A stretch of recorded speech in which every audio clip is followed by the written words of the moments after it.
السلام عليكم ورحمة الله وبركاته.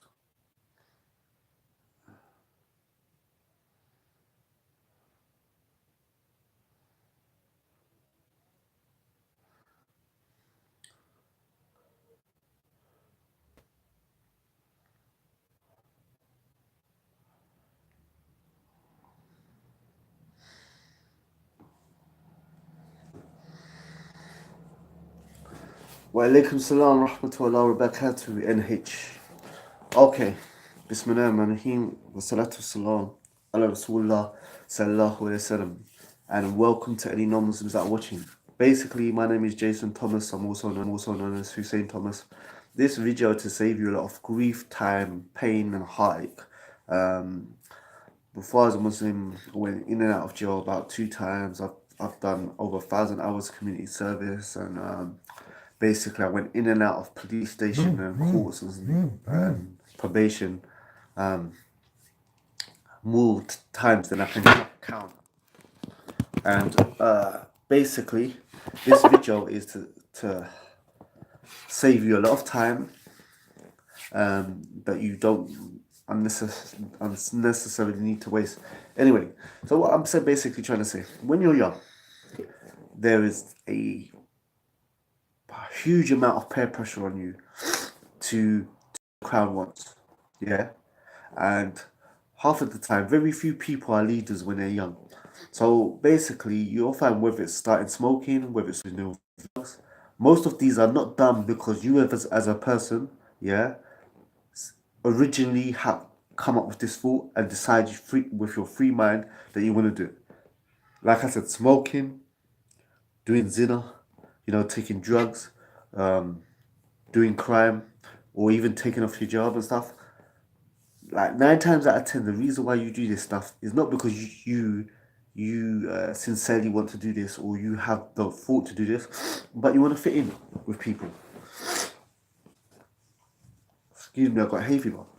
Yeah, so what you'll find in college, in secondary school, in most probably even university, yeah, or on the council state or whatever, yeah. What you'll find is that in any group of in these situations, like I said, secondary school, college, university, or just on the ends on the estate, yeah, you'll find that in these establishments, yeah, or these places, yeah, you'll find that there's a group of people, there's a crowd of people. Out of that crowd of people, two people. I'm gonna answer your comments later. I'm just gonna get through this, and I'll come back to all of your comments. Now, out of these crowds, you'll find one or two or three at max, yeah. They lead the crowd, and the rest do whatever they can to fit in. So, like I said, whether it's a gang, whether it's the common room at college, whether it's the playground at secondary school, yeah, you'll find that there's either one, yeah, two, or at max three people who control, yeah, the way that things go, the what you're gonna do, the things you're gonna get involved in, and the things you're not gonna get involved in, and the rest of the people are followers, and they do whatever they can to please those leaders. So what you have to ask yourself as an individual, yeah, is that am I a follower or a leader? Because what you'll find 9 times out of 10, if you're a person who hangs around in these crowds, yeah, whether it's the common room, like I said, college, or the playground at secondary school, uh, or just hanging around the state, yeah, most of the time you're going to be a person that's doing things to fit in with people. So, like I said, if you start is if you think a person is thinking about smoking, why did they start? Not because smoking tastes nice. Smoking, as speak as an ex-smoker, it tastes horrible. It mashes up your fingers. It turns your fingers yellow. Turns your teeth yellow. It what is it? It tastes nasty. It messes up your throat. There's nothing nice about smoking. In fact, anyone that's smoking already and is around 30, shouldn't say near 30 is 30 to 40, they would tell you never start smoking because it's not easy to give up. And there's nothing attractive about smoking. The smoke is not attractive. The taste is not attractive. But people try it because of peer pressure in a playground, in a common room, whatever, this, that, and the other, because they want to fit in with people. And all the cool people are smoking. It's because of peer pressure, not because you sincerely want to do it. You're saying as with zina, you know, a girl will go to school with a normal school, yeah, and so forth, or secondary school or college, and then on the bus on the way home, they will start asking you certain questions like, "Are you a virgin?" And the sister or the brother is too ashamed here to say, "Yeah, I'm a virgin," and be proud about it, yeah. And then, so what did they end up doing? They end up saying, "Yeah, no, I'm not a virgin," and this, that, and the other, and so forth. Well, there's nothing to be ashamed about. So then, what they do is that sometimes they end up doing zina just to get the pressure off their back, or just to be cool, and so forth. You know what I'm saying? Because no one wants to be the joke on the bus and so forth. But did she really want to do zina at that time in school? No. Did she really want to take off hijab? No. Did he really want to, you know what I'm saying, do zina? No. Yeah, so what you're gonna find is that in these situations, whether it's smoking, whether it's zina, whether it's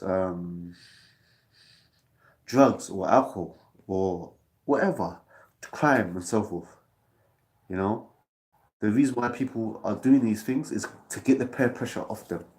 Yeah, so like I said, there's two ways you can make friends.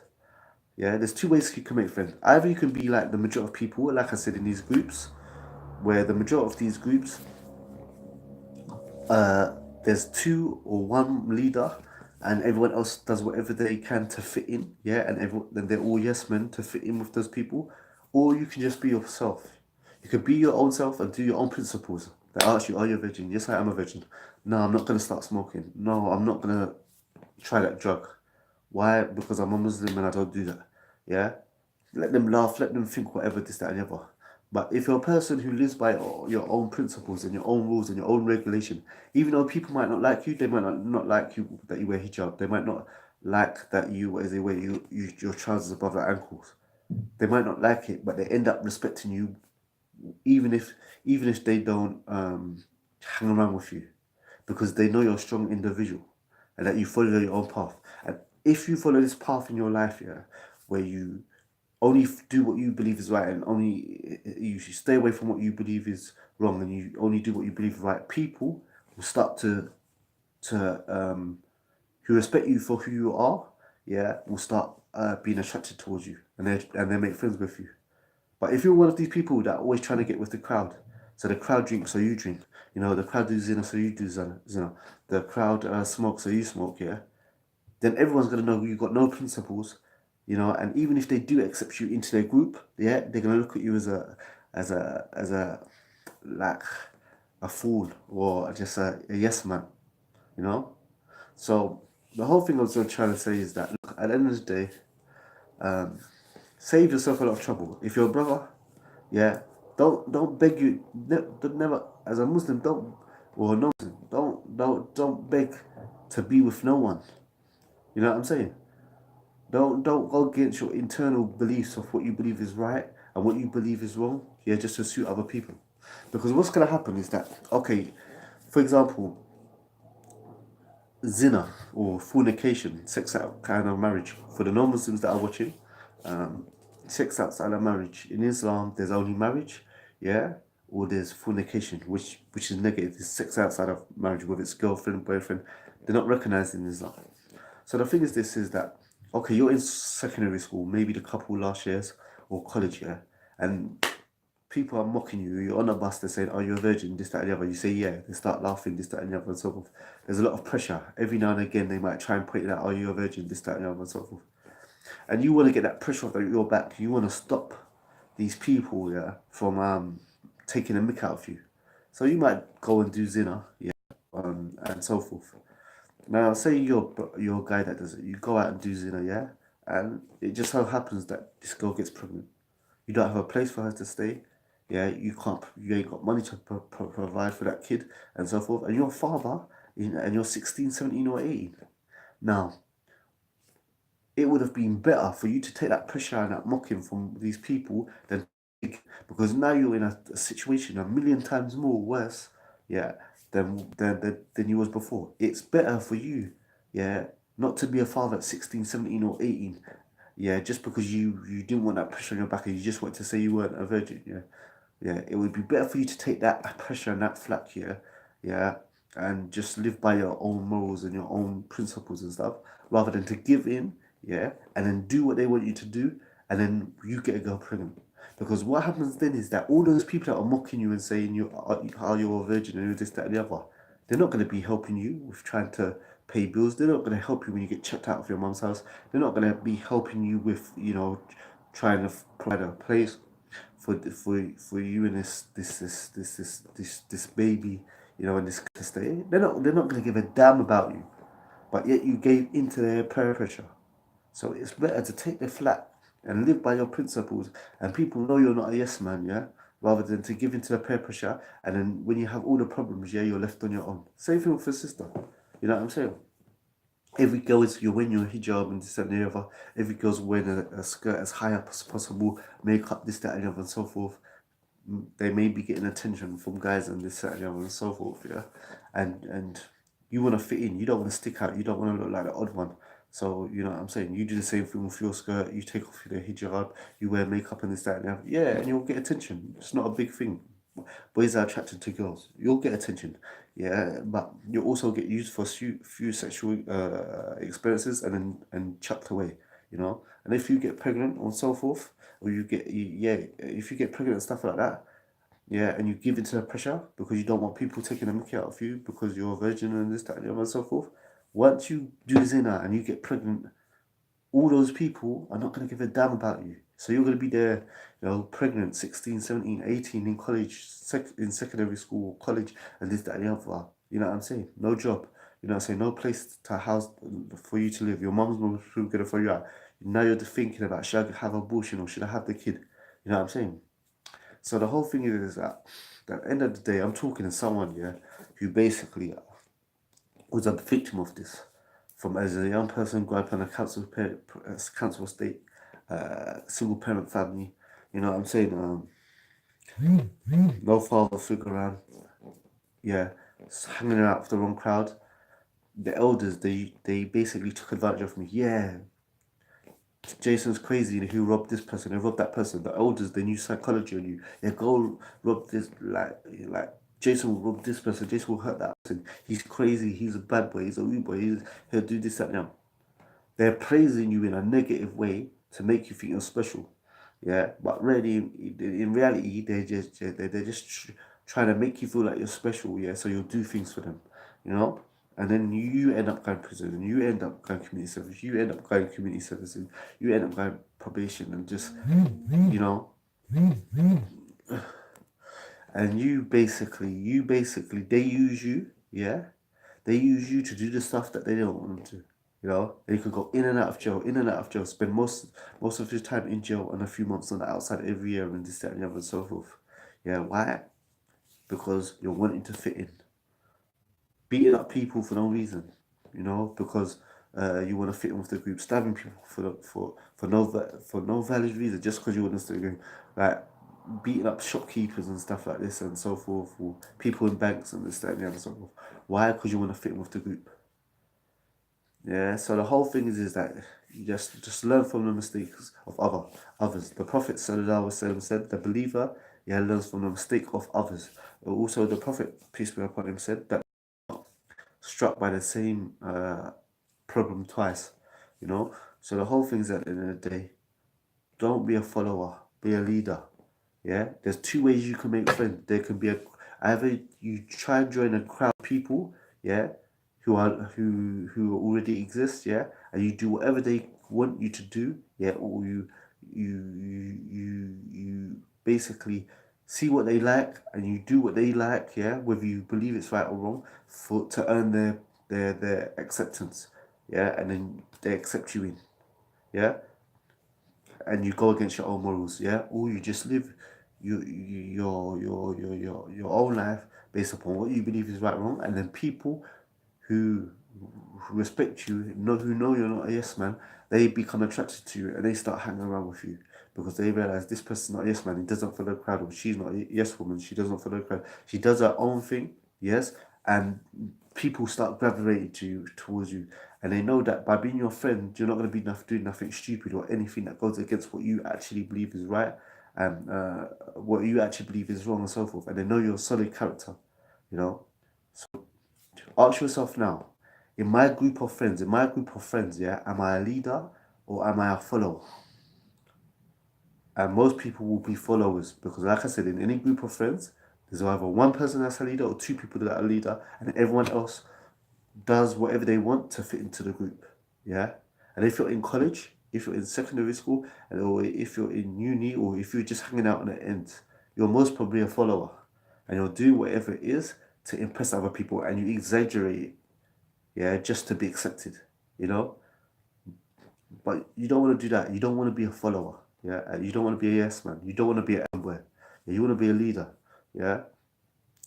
And there's nothing wrong hanging around with a group of people where you're a follower if they're upon good, if they're students of knowledge, if they're people practicing and this that. There's no problem with that. But I'm saying in college, in was it secondary school, in what is it on the ends, most of the time it's bad people. Most of the time it's bad people, and if you're in a group of people, you're most be a follower and a yes man rather than a leader.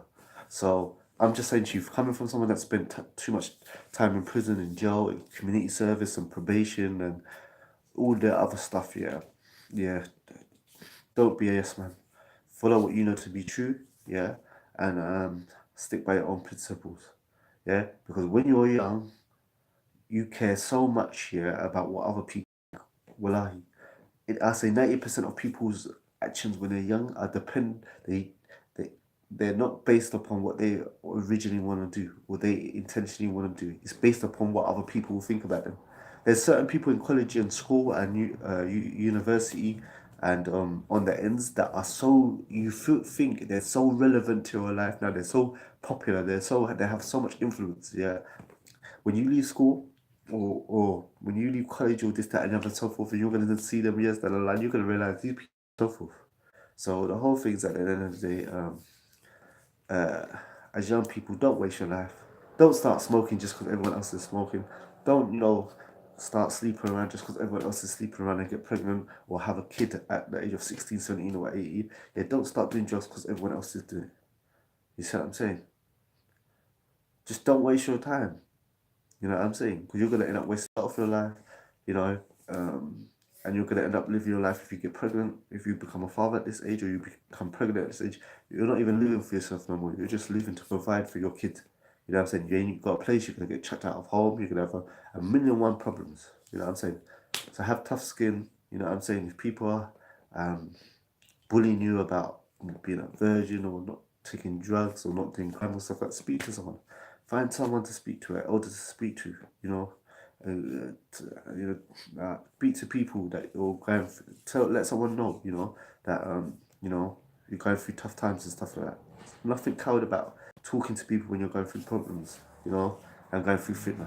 So anyway, I'm just saying this to you because as a young boy and this, that, and the other, and so forth, not having a father figure around, not having no deen, not having no Islam, and this, that, and the other, and so forth, due to trying to fit in and prove to people that I'm not soft, I'm not this and that. I ended up robbing people.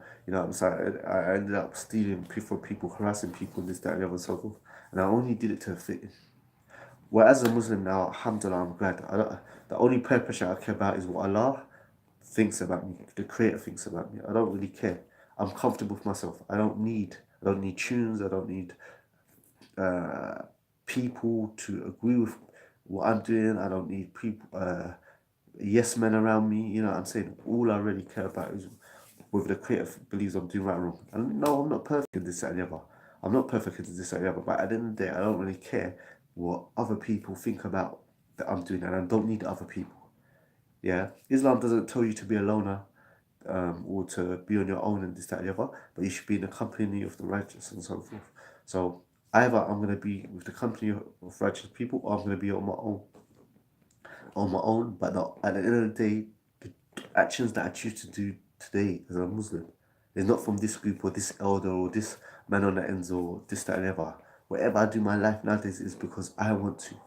You understand what I'm saying? And I couldn't give a monkeys what anyone thinks about me. I'm walking down the street, guys scream me. I couldn't give a monkeys what you think about me, because once, before when I was younger, and as a non-Muslim, and I'm walking down the street, and another youth my age was looking at me, it bugged me, and I had to react because I thought he thinks I'm a chief. I don't say anything. Yeah. And because I didn't know my worth before, I would make him relevant. I would make him relevant to my life, because when someone's looking at you and you're looking at them and you're walking down the street, yeah, and you don't recognize each other, the normal thing for a normal person to do is to look away. That's what normal people will do. But when you're in the world of music and thinking you're a bad man and into all these movies and stuff and that and so forth, you don't want to look away because you think, boy, I'm not a man if I look away and so forth. I'm not tough if I don't look away and so forth. But by doing that, you're gonna end up saying to each other, what? And then someone's gonna get hit, someone's gonna get stabbed, someone's gonna do, and then that person has become relevant to your life. Meaning that you could go to prison, you could do community service, you could go probation.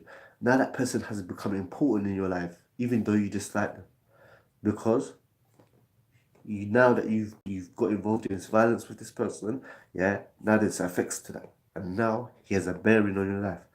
Whereas nowadays, I couldn't give a monkeys if you see me and they think this or that. So for as long as you don't touch me, I couldn't give a monkeys what you think or what you feel about me. Why? Because I'm not going to make you relevant for my life. So anyway, that's what it is. These videos, a lot of these topics just come on my mind. If they do, I'm just going to put them in a video. And I don't care how many views they get and so forth. At the end of the day, I know there's a younger me out there. And even if it's one person that watches it and realize, yeah, I'm not them men on the ends are telling me to go and rob this bank and go and do this stuff, and they're telling me, yeah, I'm crazy and I'm a madman. I'm crazy. They're only calling you a crazy and a madman and this, that, and the other, and so forth, so that you go out and do it and not think about the consequences and bring some of that money back to them. Yeah, or they can control you. You know what I'm saying, and so forth. But alhamdulillah for Islam, all the duty calls for Islam. I'm no longer a yes man, and I don't need people's approval for anything. And I'm a happy individual and so forth. So I just hope I'm speaking to a younger me that's out there, wake up in the morning smoking a spliff, putting on his music, you know what I'm saying, just living for the day, not giving a damn. Listen to this rap music saying I don't give a damn, I'm just living for today. Either I'm gonna be on road with material stuff or I'm gonna be in jail. I just want you to know, why are you robbing this stuff? Like, sincerely, I know. I know myself, yeah. Most people that are doing robberies and crime and this that, you're not doing it for bread and water. I've never done a robbery. Yeah, I've been homeless before. Yeah, but that wasn't the time when I was doing crime. But I'll tell you this, yeah.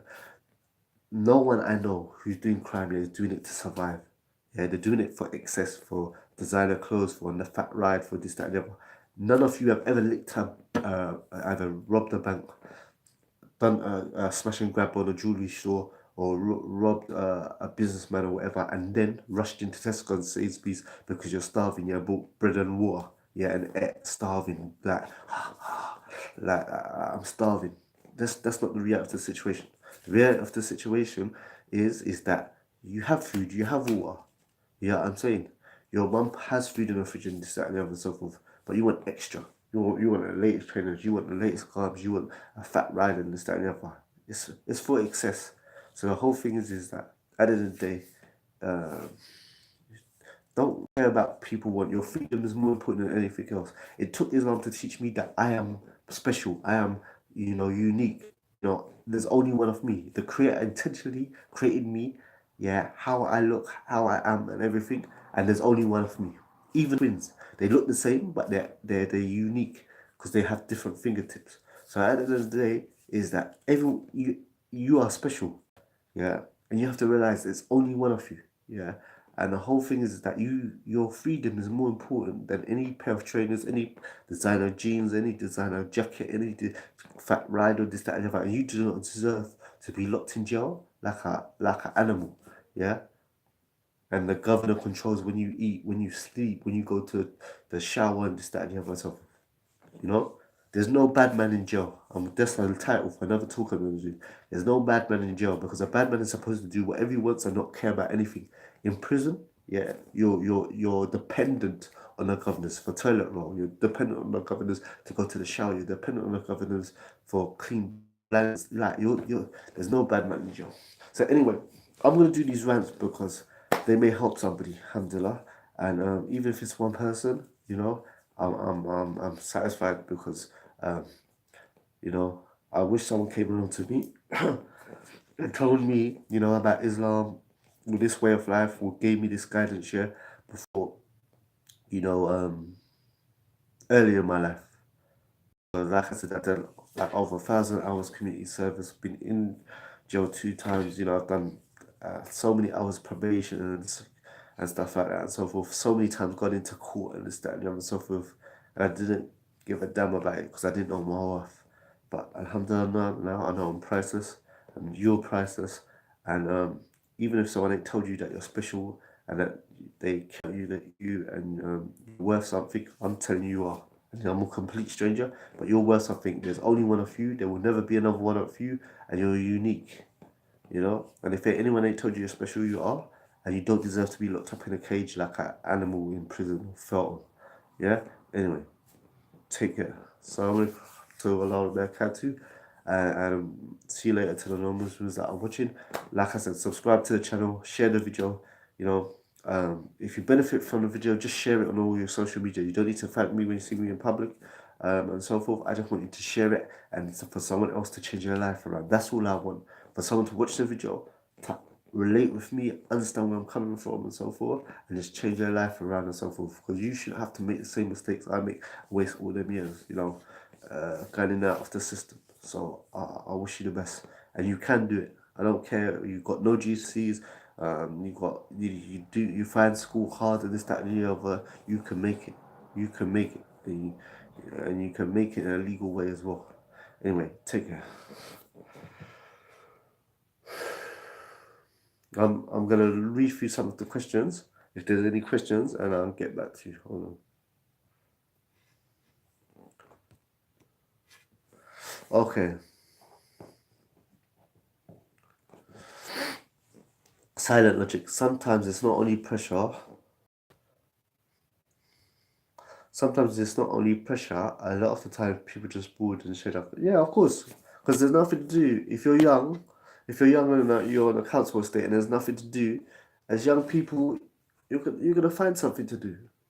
Of course, it's not a mystery why there's so much crime and knife crime and stuff like that. There's nothing for you to do, and no one wants to stay inside all day. So obviously they'll come out and they're gonna look for something to do. So yeah, the government's not dumb. They just don't want to do nothing about it. As elders, we need to keep the community youth up. Yes, yes. As elders, I agree with you. Silent logic. I agree with you, but the problem is this that the elders look. In the end, yeah, no fathers are around, yeah. There's no IT consultants, there's no plumbers, there's no electricians, there's no good role models, no aeroplane engineers, there's no, there's no like there's no role models, good role models. The older role models are criminals. You know what I'm saying? So the elders take advantage of the youth. Yeah. Assalamu alaikum Nova Room. Yeah, so the elders, silent logic, they take advantage of the youth. They groom them in that they say, yeah, you know, and they have this thing, olders and youngers. So there could be someone called Cutty or something, or Gunman or this, that, and the other. And then when the youth comes around and he sees a youth that's impressionable, he call him younger Cutty or younger Gunman. You know what I'm saying? And so forth. And then they say, yeah, I think he's crazy. You're bad. You're rude. You're a bad man. Yeah, do me a favor, go rob that bank, yeah, or sell these drugs for me, or carry this package for me, this, that, and the other. I know you're a bad man, you're not afraid of anyone, I'll rate you, yeah. Now, the guy, because he never had a father to tell him, I love you, I care about you, I think you're special in this, that, and the other, and so forth. Like, this is the first time he's been shown affection by an elder man. His father wasn't around, so when he hears this and he's gassed in it, he's like, rah, I think he thinks I'm bad and that. Oh, yeah, I'm gonna show him, I'm gonna prove to him that, I'm tough. And he's gonna go out there and stab someone and rob this person and carry this package and this, that, and the other, and so forth. And if he gets caught, the elder is not going to do nothing. He most probably won't even go to visit him in jail. When he gets like 5, 10 years for carrying coke or something or heroin or this, that, and the other, he's not gonna give a damn. It's all psychology. That's why I like Islam and stuff, because through practicing Deen and following the Prophet, peace be upon him, and so forth, you avoid these traps. Like there's a hadith, the saying of the Prophet, peace be upon him, that a person is on the way of his friends, or the religion or the way of life of his friends. Yeah. And there's another saying that you know in the examples they give are so clear. For example, there's a famous example where the Prophet said your companionship is like a blacksmith and a perfume maker, meaning that if you hang around with a blacksmith, even if you're not even if you're not melting the sword and burning it and shaping it, or that axe and this, that, and the other, if you're around the smoke and the furnace and this, that, and the other, you're gonna get dirt. You're gonna come out dirty. And if you're around a perfume maker, even if you're not making a perfume, yeah, you're gonna get something that nice smell. So like, if you're around shotters, if you're around drug dealers, if you're around killers, and you're around like people who are banning 24/7 and drinking 24/7 and just sleeping around 24/7, you're gonna fall into some of it, or you're gonna become numb to it. You know what I'm saying, and so forth. But if you're around people that are studying and reading and stuff like that, same thing. So the whole thing is, at the end of the day, is that yeah, wallahi man, this deen, it saves you mentally and physically. But anyway, yeah, that's what's on my mind. Whenever I feel these topics on my mind, I'm just gonna switch on the camera, do it, and so forth, and it will be on YouTube. And alhamdulillah, 10 years from now, if even if it's one or two or three people that have watched the video and have not started smoking or started drinking or taking off their job and this, that, and the other, then I've been successful. So anyway, thank you for your time. I don't think there's any more questions. If there's no more questions, I'm gonna go, inshallah. Let me know if you got any questions. If not, I'm gonna sign off, inshallah.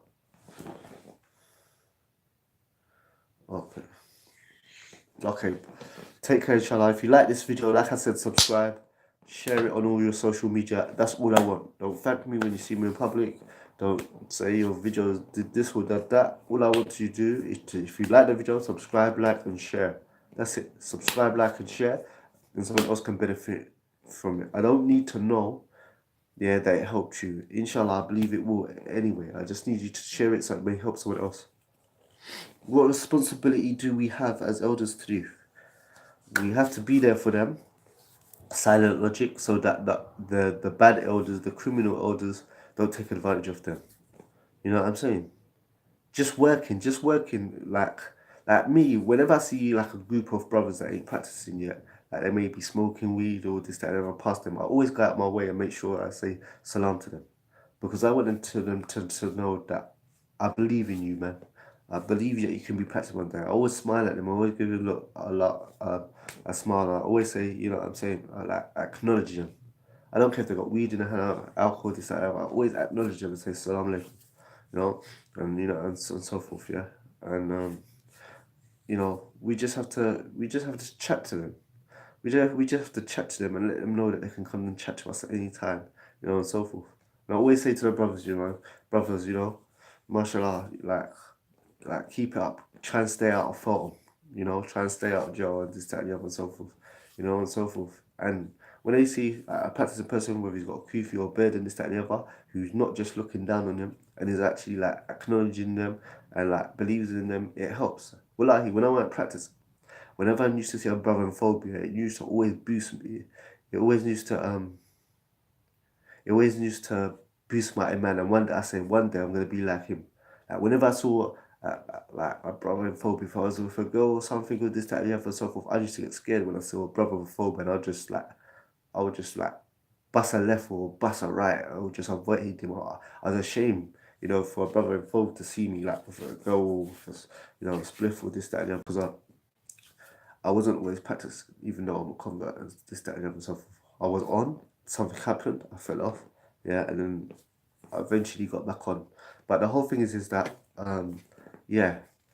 just acknowledge your youth and speak to them and just like have a little short conversation with them. Okay, should we look into private youth clubs to save our kids? Yeah, private youth clubs. Yeah, Nova Room. Yeah, whether it's private youth clubs or taking them to football or something, or just chatting online to them or something. Yes, there's all good solutions. These are all excellent answers. Just having a conversation, because I feel there's a barrier between the elders, especially the uncles, yeah, and the youth. This is also another topic for another video. Yeah, the uncles, yeah, they've made the masjid hated to the youth, because the masjid is like a military place, like the way they've made it. It's like you go to a thing, Quran school when you're small, and basically either you memorize properly or they just start beating you. So the whole thing is that the last place a youth wants to be when he gets to teenage years is the masjid, because he just has bad memories of it. When he was a youth, that was just a harsh place. Like the masjid should be a place that brothers, yeah, um, rather than hell out on the ends and be out there with people smoking spliffs and drinking alcohol and hanging up, chatting about girls and this, that, and the other, and so forth. Yeah, like a brother who not smoke weed, obviously in the masjid. Yeah, but a brother should feel that if he smokes weed or he drinks alcohol or he's like um, he's not doing salat and stuff, that he can just go and sit in a masjid, yeah, and just chill out and not be bothered, and no one's gonna start like. Yeah, even if he's got earring in his ear or this, that, or so forth, or cutting his eyebrows, he should feel like I can just go and chill in a masjid, yeah, and just it's a place where I can relax, yeah, without anyone harassing him. You know what I'm saying, and so forth. Um, but the uncles, they made it a place, yeah. They made it a place, yeah, with the youth. They hate to go. One of the most hated to the people things places to youth is the masjid, because the way the uncles raised them in the masjid and the way they dealt with them in madrasa when they were youths, yeah. Alhamdulillah, when at the masjid for me, yeah, the masjid for me was a beautiful place, because when I went there, that was the first time I saw young black men married, yeah, like a bunch of people. It was first time in my community, so I saw guys that were young, married, yeah, had trades, had jobs, yeah, and they were proud of it. So man was walking around big beard phobe, this type of wife in the car, or hijab and jilbab and this type and the other, and like these people were coming from the ends that I came from, and they were proud men. And the only other proud men I saw before, yeah, were criminals. These guys, these brothers took me underneath their arm. Like they always reached out for me whenever I come in, whether my man was up or down or this, that, they always like say, Hussein, Jason, what's up, man, what's up? They would take their time out to talk to me. And I never felt that they looked down on me. They used to, that they took an interest in me. And I always used to say, one day, inshallah, I'm going to be like these brothers. You know what I'm saying, and so forth. So, but a lot of masjids. But the reason why this masjid was like this, because most of the brothers that ran the masjid were converts or reverts, you know. Okay, let me see this. Galaxy Lam Alif. Assalamu alaikum. Nuvri, masjid fulfilled the youth badly. Yeah, that's an understatement. I'm gonna do another video on that, man. And I'm gonna link up with some brothers. I'm gonna link up with some brothers on council estates and ask them their views about masjids and stuff. That's a good idea. Thanks for that. Okay, Go Live Media UK. People don't really make friends in the masjid. No, it depends. People do make friends in the masjid. People that go to masjids for lessons and this, that, they do make friends in the masjid. But generally, the people that run the masjids, yeah, are generally elderly uncles, yeah, and the vast majority of uncles are, and they're just harsh with the youth. They've got no communication skills, you know. Masjids have a lot of money, but not a lot going on. Yeah, because the masjids, they've made the masjids, Silent Logic, they've made the masjids like an old people's group, ain't it? For mans in their 40s above. And this is our place, you know what I'm saying? And what I don't understand about the brothers, yeah, the uncles that run the masjid, some of these people in the masjid, you'll see they do all their prayers, they do their sunnahs, they do their fards, you know what I'm saying? They're in the masjid for every salat, you know what I'm saying? They do all their prayers and this, that, and the other, and so forth, yeah? But they're just shadid on the youth. Like, they do sunnah, every sunnah they do, every wajib prayer they do, you know what I'm saying? They live in a masjid, bro. They live in a masjid, bro. But yet, they're just shadid on the youth. They're just hot cold on them. Yeah, wallahi, they push the youth around. I went masjid all Ramadan, but still very well. Go live video, man. I'll make things easier for you, Aki. There's brothers like you, all up, who are practicing, Aki, and just like you, they want to make friends and stuff like that and so forth. And Ramadan's different. If you go lessons, Aki, it's different, because when you start studying and stuff like that and so forth, you meet other brothers that are going through it as well, and you're gonna meet some people that are coming out of the deen. and so forth. So may Allah make it easier for you, inshallah. But we can link up one day, no problem. Just inbox me your number and so forth, and we can chat. We can chat and link up, man, and we can become friends, inshallah. Masjids, Lam Alif. Masjids are usually run by older uncles who play politics committee. Yes, it's dead. Alif Lam. I agree with you 100%. 100% it's dead. It's dead. There's no atmosphere, no environment for youth. It's dead. Even the Juma khutbahs in Urdu, and the youth don't even understand it. And it's dead anyway. It's like, the talks are like dead, man. They're dead, they're dead, they're dead, they're dead. We should campaign for all messages to teach Arabic and Quran for every locals. I think they have Arabic classes and so forth, but I just think that they've created an environment that's just unfriendly for the youth. We need to start taking matters into our own hands and covering community centers. Yeah, silent logic. That's true. That's true. That's true. That's true. That's true. I agree with you. Take it into our own hands. Yeah, I agree. Anyway, this is what I like, man. Alhamdulillah. I haven't got much subscribers on the channel because the ancestor worship Kemets. Yeah, they tried to close my channel down, but after August, alhamdulillah, I'm gonna start doing live streams on that other channel, and we can get more input. But don't worry, these ideas, I'm gonna keep these comments, yeah, and I'm gonna do projects on them. So the whole thing is I'm gonna take these ideas and do future videos on them. So it's not gonna be wasted. Culture that is inclusive for the development. You know what? I think the youth, yeah, I think the youth that grew up in London, yeah, they're not as racist as the uncles that came from back home or wherever it is. You know, yes, there's some issues with racism that we know we're dealing with at the moment, but generally, the youth that grew up in London, they mix with each other. So the whole thing is that the especially the new generation, um, that they haven't got the same stereotypes and yeah, things that hold them back. The uncles, they're just in a different time, you know. Even if we have link ups in the park, if we keep relying on the masjids, hold on, silent logic. If we keep on relying on the masjids, then we will only keep wasting time. Yeah, that's true. That's true. Even if I have to do link ups, yeah, it's true. It's true. It's true. That's an excellent idea. Do you ever struggle with doing prayers and after getting more stuff? Desires are coming. Yeah, I think everyone struggles with different things, yeah, and so forth. No one's perfect, especially in this environment. There's so much sin everywhere. Go live media.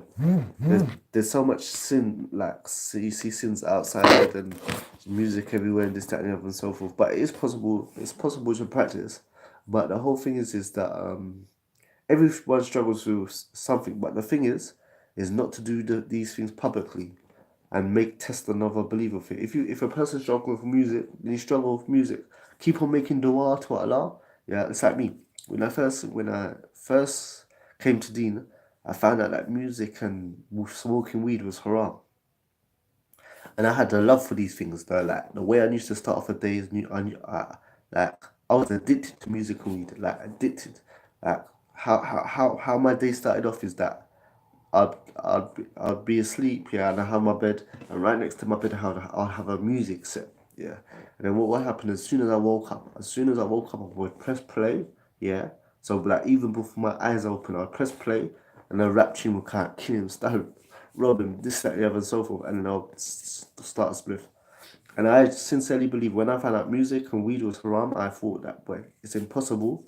It's impossible to give up this. I thought literally it's impossible for me to give up weed because I love it too much. Like no, music, music, I love too much, and weed, I thought physically it was too much to give up because what is that with weed, yeah, is that you become addicted to the nicotine, yeah, and it's very hard. Smoking cigarettes is not easy thing to give up, and smoking weed is not. So what I did with them two things, I knew that I wanted to give it up. I wanted to practice deen and have my life Islamically correct. So what I did is I just begged Allah. Yeah, please take these two fitness away from me and like um remove my love for them and my addiction for them, remove them away. And I truly believe, yeah, that If Allah created us to worship Him, as He said in the Quran, وَمَا خَلَقْتُ الْجِنَّ وَالْإِنسَ إِلَّا لِيَعْبُدُونِ.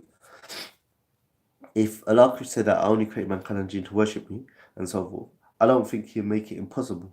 So I just begged Him, made dua. I think I even cried to Allah, please take these two things away from me because I'm too weak to give them up by myself. And wallahi, within months, yeah, I was free from the pull that they had on me, yeah, yeah, it was hard, it was tough at first. The first few days were killers, the first few weeks were killers, but after a few months stuff, I was off it. Now I totally don't miss any of them, you know? But some things you just have to beg Allah and make dua for. And you know what? Even if you're alhamdulillah, I gave up the music and I just was able to break away from them. But even if you find music and weed very, very hard, yeah, just keep on making Toba. And if you make Toba, try and stay away from it. If you stay away from it for like a few days or this, and fall back in and then make Toba and try and stay away from it from a few weeks, and then like just keep on fighting it, fighting it. As long as you're always trying to fight it, this that, and so forth, eventually you'll give it up. You know. Did you say? I'm reading your message. I'm gonna read your message. Did you struggle to? Okay. Ideas Bank. Yeah, Nova Room. Excellent. Yeah, a lot of these. I like the input the brothers are giving. I'm going to I'm going to where's it use them store this. None of this is going to be lost. I'm going to use it for future projects. I got a lot of convert stories coming soon. I got a lot of interviews I did with brothers on music and depression and many different things coming up. You know, I agree that uncles are not inclusive for others, be it people, other cultures, languages, ages. The limits of knowledge. Actually, the uncles are racist to their own youth. You know, Lam Alif, the uncles create the masjid, make the masjid, yeah, hated to their own youth. Forget about people of other colors and this that and the other. Yeah, there's racism and stuff, but they make it hated to their own youth. Yeah, and the thing is, they're in the masjid 24/7, pray all their sunnahs and everything, but there's no. What area am I from? No, I'm from South London. How do you feel mentally without those? It says years of smoking. Nah, look, the whole thing is that at the end of the day is that weed has a strong pull on you and music has a strong pull on you and stuff like that. But listen, you're a human being. You weren't born with weed and you weren't born with music, so you can live without it. I thought it's impossible to be happy without music. I thought it's impossible. And me, music was a part of my life. Meaning, I listened to music getting dressed. I listened to music in the shower. I listened to music in the toilet. I listened to music. Every aspect of life, I had music on. It's like I couldn't function without music. You know what I'm saying? It's like I would have to go somewhere, yeah, and I wouldn't come out of the house until the song ended. Like it was part of me and so forth. So the whole thing is that like music is a drug, man. You know, but I don't need it. You don't. You know. How do you mean? I'm in Upney. I never heard of Upney. Where's Upney? You sure you don't mean Putney? Where's Upney? Not Upney. Nah. Global life media. Weed doesn't have a permanent for the brain. It messes up your memory. Weed messes up your memory, so it mashes up your memory, and it will like anyone that smokes weed a lot. Yeah, you'll always find them looking for their keys or can't find this or can't find that. So yeah, so it permanently messes up your memory and so forth. But the whole thing is that it doesn't permanently mess up your mind, meaning thinking and stuff like that. Especially after years and stuff. Barkney, then Upney. Okay, I know where Barking is. I know where Barking is. It's near Mile End and that. But yeah, um, yeah. You know, when my dad gets taken off so forth and I get some funds and stuff like that and so forth, I might do like we might link up and do a show in it. We link up somewhere and do a show about all these topics in it.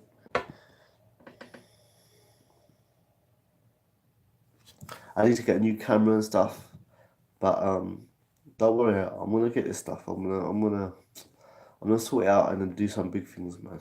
You know, alhamdulillah.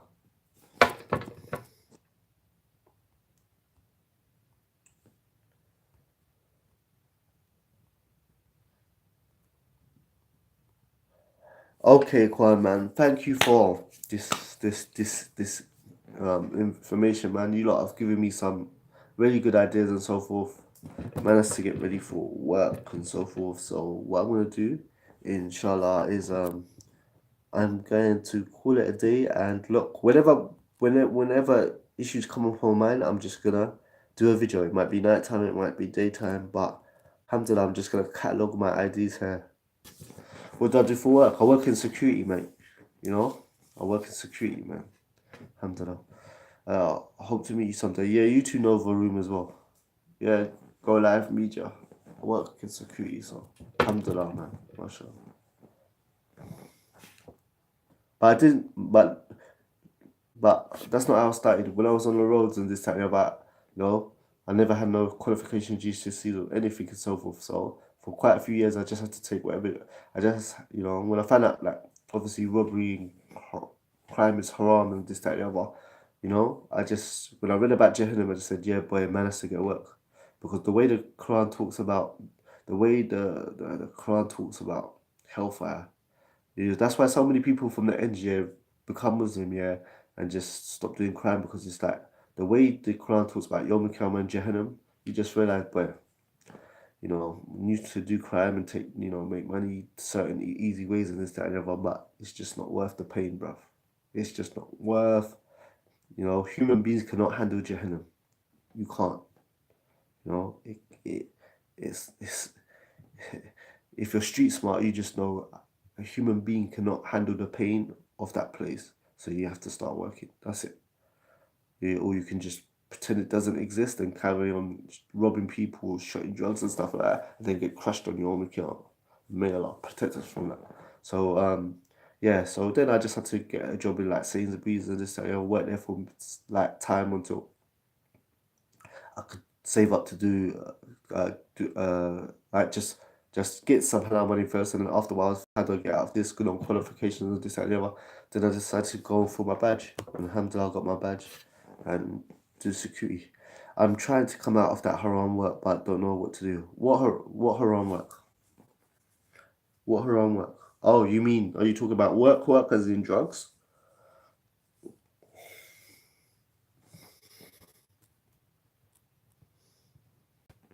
Are you talking about selling drugs, bro?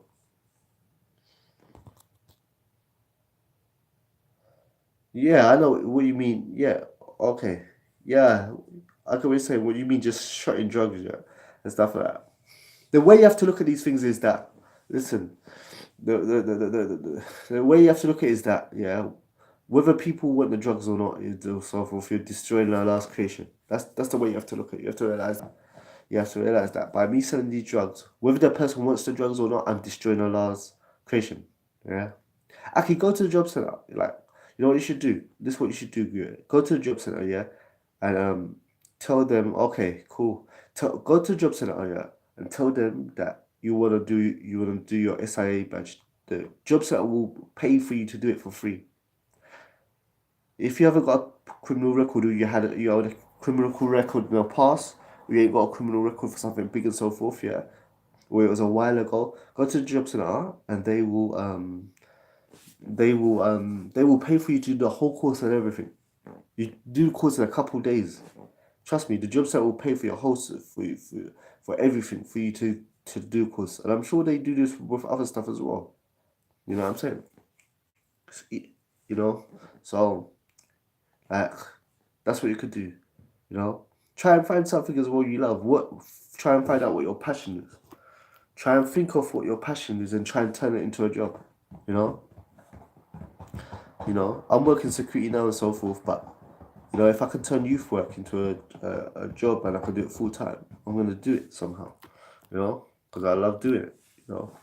So look, in this day and age, look, you got Instagram, you got Facebook, you could decide. This is the most easiest time it is to set up your own business and do your own thing. So try and find what it is you love and what you have a passion for, and try and turn it to a job. I'm always thinking of how to do that. Sometimes you just got to do what you can and so forth to pay the bills and stuff like that. I'm not talking about crime and so forth, but you know. But anyway, inbox me and we're trying to sort something out. Bro, you know what makes you feel lost in the dunya is weed and music, bro. And hanging around with people who just smoke weed and listen to tunes and talk about rappers and council estate beefs 24/7. That's what makes you feel lost.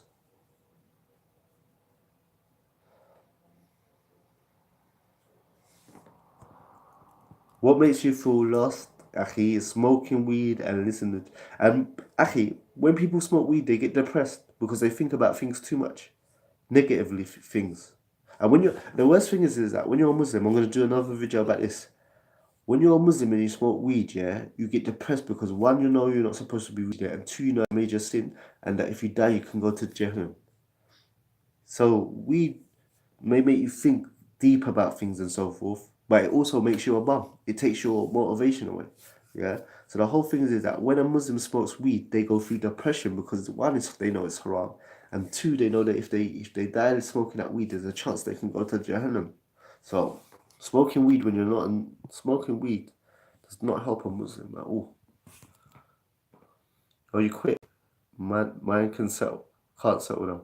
Yeah, Paco 12. Yeah, that actually gonna go through these withdrawal symptoms, yeah, when you stop quitting weed and stuff like that. But eventually it's gonna it's gonna come away from you because weed is addictive, ain't it? Actually, your body gets used to it. And that's one of the bad things about weed is that, is that because you smoke weed with the nicotine, yeah, it becomes part of your body, it becomes part of your system, yeah. So what happens is that when you don't have it, you become agitated. Like anyone that smokes weed a lot, anyone smokes and they smoke it every day, yeah, and it's part of their life. They don't have it, they become a wretch. They become angry. They become agitated, and then and they're a pain to be around. Like if you're someone who smokes weed, yeah, and you don't have it, yeah, you're used to smoking it every day, and you don't ain't got a draw, or you ain't got like no weed and stuff like that. Even your best friend, you'll start arguing with him and being wretched towards them, But yeah, you'll get through it, Akhi. You're gonna get through it. Alhamdulillah, you're doing well, man. You know, if you smoked it for 20 years and you've quit, that's easy because most people can't quit. It to give up smoking weed and this, that, and the other, it takes a lot of willpower and dua, bruv. But you can do it. You can do it, but you have to make dua, sincere dua. I can cry to Allah. You know, cry to Allah. Music and weed. You have to beg Allah to take it out of your life. 5 months, excellent, Aki. That's amazing, man. That's a big achievement. Keep it up, man. Proud of you, man. Anyway, guys, man, I got get ready to go work and stuff. You have to stop meeting friends who smoke weed. Yeah, it's true. You can't be around the same company as well. You can't be around the same company. You can't hang around people that just banning weed, yeah, drinking, smoking, chatting about girls and council estate beefs and rappers and stuff, and give up smoking and weed. You're gonna be tempted and stuff like that. But there's gonna come a time when you hate the smell of weed, when it's disgusting to you, when it's nasty. You know. That's good advice, Nova Room. That's excellent advice, man. But yeah, like I said, go live media, inbox me, yeah. Say salam on either Instagram or Facebook. My Facebook is Street Udin, yeah, or Hussein Thomas. In fact, just type Street Udin into any social media, yeah, Instagram or Facebook or Twitter or whatever, and message me so we can keep in contact. Yeah, we chat. We'll get through this, man. Yeah, even after off. Well done, go live, Muja. I really want to keep in contact with you. Was it? Even if after 2 years that smell is enough, yeah, yeah, yeah. And you too, no room and go live media. Inshallah, you should like inbox each other and keep in contact, man. If we don't help each other, who is gonna help each other? Anyway, I was gonna say I enjoyed this chat with you lot, man. I don't know how I can let you lot know when I'm gonna live stream. Sometimes I just have issues on my mind. Like today, I had this on my mind, and I'm going to do a topic on it. If there's a way you want me to let you know that I'm gonna do a talk on a certain subject, if you've got any ideas, let me know, man. If how I should make people aware of what I'm gonna be talking about. Please, I'd appreciate the advice from you guys, and I appreciate you logging in and stuff. And tell your friends about it. If you know anyone that's struggling, tell them, to subscribe to this channel. And that I'm going to be doing lots of issues on this topic on this channel. I'm gonna talk about really sensitive things that people don't talk about, and I'm gonna be straight up because there's a lot of Dow channels and stuff where people don't really chat about real stuff because they don't want to offend their audience. But I don't give a monkeys. I don't expect to have a lot of subscribers, you know. But I really want to help people. But sometimes you gotta be straight, and that's how I got on. The people were straight with me and honest with me, so forth. But anyway, yeah. Uh, Thank you for participating. Please like, share the video on your social medias, and love you all for the sake of Allah. And I'll be speaking to you soon, man. I'm gonna be pumping out a ton of videos, bro, because there's a million things I gotta do. And soon I'm gonna hit the road. Soon I'm gonna hit the road and I'll start making videos outside and stuff like that and so forth. It's just my camera's busted. But as soon as I buy a new one and so forth and that, I'm gonna do, go out, start doing filming videos on council estates and outside and doing proper actual videos on different subjects. But I'm gonna always do these live interactive stuff, man. And so forth. So love you all for the sake of Allah. Take care, and may Allah bless you in this life and the next. And I'm gonna make dua for you, Go Live Media, that Allah, helps you to get over this habit, man. You know, keep the hope above if we start working together. Yeah, I agree with you, Nova. Yeah, Nova, I'm gonna make dua for you, man. That everyone in this room, that Allah forgives you and me of our shortcomings, and us all into Jannah without touching their hellfire, because that's what we're all aiming for. Like I said, love you all for the sake of Allah, and we're gonna have many more of these talks, inshallah. Assalamu alaikum wa rahmatullahi wa barakatuh. Ameen.